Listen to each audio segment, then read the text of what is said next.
जय हिंद दोस्तों। आज मैं जो बात कर रहा हूं कहीं ना कहीं एक निष्पक्षता की बात हो रही है। ऐसा क्यों है और ऐसा किस लिए है, वो सारी बातें जो मैं आपको बताने जा रहा हूं।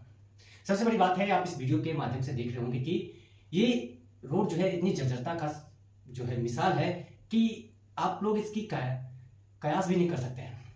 जैसे ये रोड, ये जो सड़क है आपको जो है दिख रही है, जो पीछे सड़क दिख रही है, इस सड़क के पीछे और ये सड़क है कहाँ की, और ये सारी जानकारी आज मैं बताऊंगा। जय हिंद दोस्तों, नमस्कार। आप देख रहे हैं खबर आपके लिए पर। सबसे बड़ी बात है कि भारत में सबसे ज्यादा जो है, अगर किसी चीज की सबसे ज्यादा जो प्रशंसा होती है, सबसे ज्यादा जो है विकास की बातें होती है, और सबसे ज्यादा इंफ्रास्ट्रक्चर और जो है सड़क जैसे रोड जैसे काम पर जो है वो विकसित देखा जाता है। भारत को विकास के पथ पर दौड़ती हुई एक तेज गति से दौड़ती नजर आ रही है।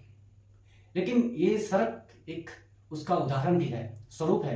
ऐसे कई सारे सड़क है इसी इलाके में। जो ये वीडियो है, जहाँ की वीडियो है मैं जो दिखा रहा हूँ, ये कहीं ना कहीं इसका अनुच्छेद कुछ अलग हो, कुछ अलग हो, इसकी कल्पना कुछ और हो, लेकिन हम जो दिखा रहे हैं, ये जो आप सड़क देख रहे हैं पीछे में, ये सड़क किसी और राज्य की नहीं है, ये बल्कि उत्तर प्रदेश की ये रोड है।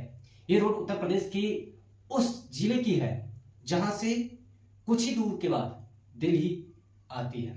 जो दिल्ली केंद्र सरकार, केंद्र शासित जो है वहां पर है, केंद्र के सरकार लोग बैठे हैं, मंत्रीगण बैठे हैं, लेकिन वहां से 6 किलोमीटर की दूर ये रोड है, लेकिन आज तक ये दिखाई नहीं गई है। ये आपको मैं बता रहा हूँ, ये लोनी गाजियाबाद रामपाल एक्सटेंशन जो कि ये सड़क है, ये रामपाल की ऐसी पहली सड़क नहीं है, इससे भी बुरी सड़क है। जो लोग, अगर थोड़ी सी भी बरसात हो जाती है तो लोगों को आवाजाही करने में काफी दिक्कत हो रही है। यहाँ आप देख सकते हैं वीडियो में पूरी तरह से कि इस वीडियो में पूरी तरह से जो है लोग आवाजाही में कितने मशक्कत करना पड़ता होगा लोगों को, ये आप कयास से लगा सकते हैं। लेकिन इसकी जो मीनिंग हम निकालेंगे तो अलग निकलेगा, क्योंकि हम जब भी देखते हैं तो अलग बात रहती है। हम जब इसकी नजरिया से देखते हैं, जब हम इसकी भेंट करते हैं तो अलग नीति को छूट जाती है। जैसे उत्तर प्रदेश में डबल इंजन की सरकारें हैं, यहाँ पे किसी दल और किसी अन्य दल के साथ में जुड़ी गई पार्टी नहीं है, लेकिन यहाँ पर जो है बीजेपी की खुद की मजबूत के साथ में ये पार्टी यहाँ पर जीती हुई है और यहाँ पे मुख्यमंत्री है। लेकिन यहाँ की जो सड़क की है वो दुर्दशा, इसके लिए कौन जवाबदेही होता है? एक और हम हाईवे को देखते हैं, एक और हम ग्रामीण सड़कों को देखते हैं, एक और हम इस क्षेत्र को देखते हैं। यहाँ से दिल्ली 6 किलोमीटर दूर पर है। यहाँ से दिल्ली जो है 6 किलोमीटर दूरी है, और दिल्ली से सटे हुए ये लोनी गाजियाबाद के एक्सटेंशन रामपाल की ये वीडियो है जो पूरी तरह से जर्जरता का शिकार है। इसका जवाबदेही कौन देता है? इस पर कौन चुप्पी तोड़ेगा? उत्तर प्रदेश में ये पहली सड़क नहीं है, ऐसी पहली सड़क नहीं है।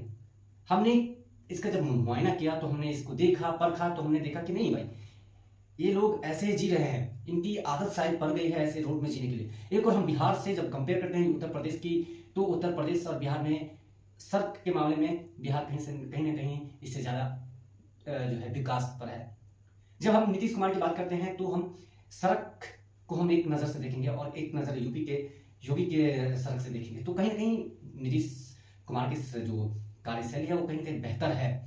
दूसरी ओर बात की जाए तो इसका जवाबदेही कौन लेता है? यहाँ का जो लोकल लीडर है वो क्या यहाँ पे मानसिकता का शिकार है, या फिर वो लोग चुप साधे हुए बैठे हैं? क्या इसके पीछे क्या है कहानी? अगर सरकार इसकी जवाबदेही नहीं देती है, यहाँ की लोकल लीडर नहीं जवाबदेही देती है, तो देती